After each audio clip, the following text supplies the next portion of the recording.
ओम नमः शिवाय। आज सोमवार के दिन आइए सुनते हैं शिव जी और पार्वती जी की यह कथा। एक समय की बात है, किसी नगर में एक साहूकार रहता था। उसके घर में धन की कोई कमी नहीं थी, लेकिन उसकी कोई संतान नहीं थी। इस कारण वह बहुत दुखी था। पुत्र प्राप्ति के लिए वह प्रत्येक सोमवार व्रत रखता था और पूरी श्रद्धा के साथ शिव मंदिर जाकर भगवान शिव और पार्वती जी की पूजा करता था। उसकी भक्ति देखकर एक दिन माँ पार्वती प्रसन्न हो गई और भगवान शिव से उस साहूकार की मनोकामना पूर्ण करने का आग्रह किया। पार्वती जी की इच्छा सुनकर भगवान शिव ने कहा कि हे पार्वती, इस संसार में हर प्राणी को उसके कर्मों का फल मिलता है और जिसके भाग्य में जो है उसे भोगना ही पड़ता है। लेकिन पार्वती जी ने साहूकार की भक्ति का मान रखने के लिए उसकी मनोकामना पूर्ण करने की इच्छा जताई। माता पार्वती के आग्रह पर शिव जी ने साहूकार को पुत्र प्राप्ति का वरदान तो दिया, लेकिन साथ ही यह भी कहा कि उसके बालक की आयु केवल 12 वर्ष होगी। माता पार्वती और भगवान शिव की बातचीत को साहूकार सुन रहा था। उसे ना तो इस बात की खुशी थी और ना ही दुख।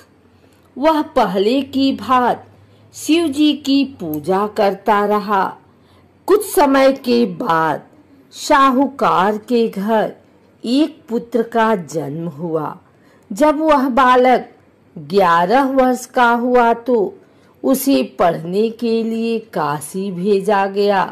साहूकार ने पुत्र के मामा को बुलाकर उसे बहुत सारा धन दिया और कहा कि तुम इस बालक को काशी विद्या प्राप्ति के लिए ले जाओ और मार्ग में यज्ञ कराना।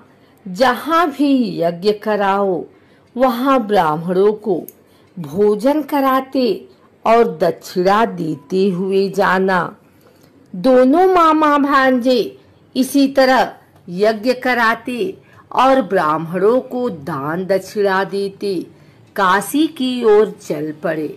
रात में एक नगर पड़ा, जहाँ नगर के राजा की कन्या का विवाह था। लेकिन जिस राजकुमार से उसका विवाह होने वाला था वह एक आंख से काना था। राजकुमार के पिता ने अपने पुत्र के काना होने की बात को छुपाने के लिए एक चाल सोची। साहूकार के पुत्र को देखकर उसके मन में एक विचार आया। उसने सोचा, क्यों न इस लड़के को दूल्हा बनाकर राजकुमारी से विवाह करा दूं। विवाह के बाद इसको धन देकर विदा कर दूंगा और राजकुमारी को अपने नगर ले जाऊंगा। लड़के को दूल्हे के वस्त्र पहनाकर राजकुमारी से विवाह कर दिया गया। लेकिन साहूकार का पुत्र ईमानदार था। उसे यह बात न्याय संगत नहीं लगी।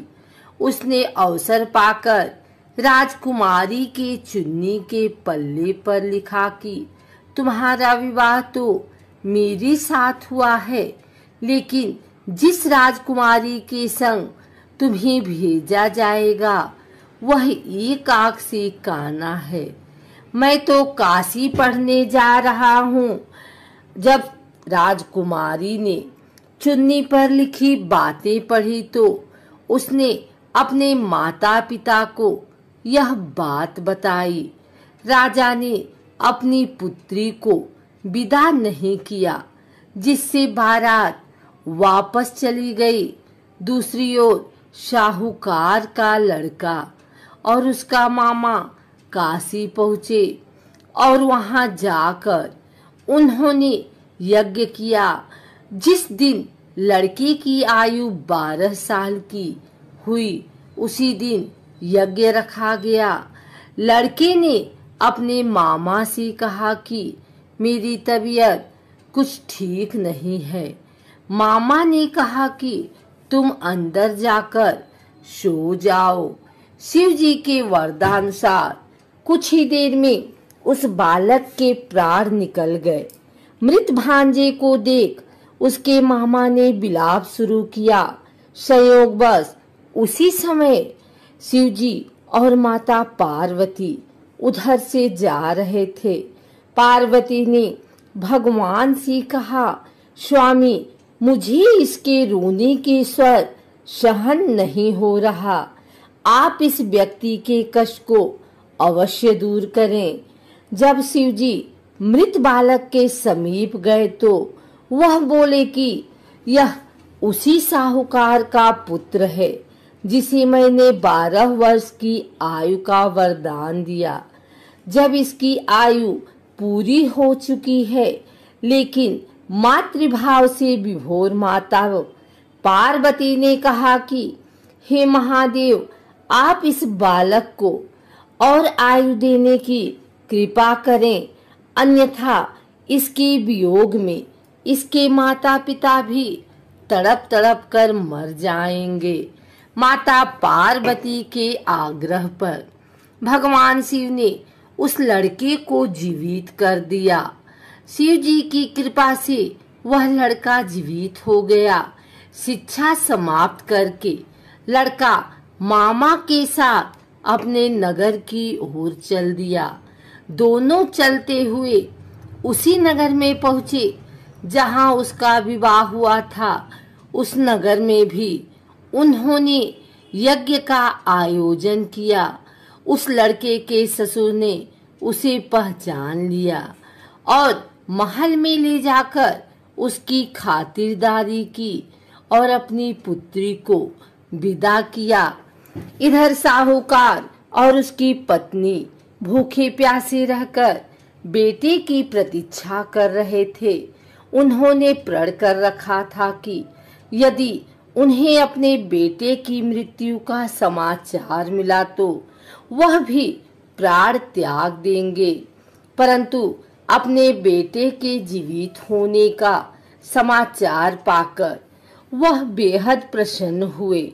उसी रात भगवान शिव ने व्यापारी के स्वप्न में आकर कहा, हे श्रेष्ठी, मैंने तेरे सोमवार के व्रत करने और व्रत कथा सुनने से प्रसन्न होकर तेरे पुत्र को लंबी आयु प्रदान की है। इसी प्रकार जो कोई सोमवार व्रत करता है या कथा सुनता और पढ़ता है, उसके सभी दुख दूर होती हैं और समस्त मनोकामनाएं पूर्ण होती हैं।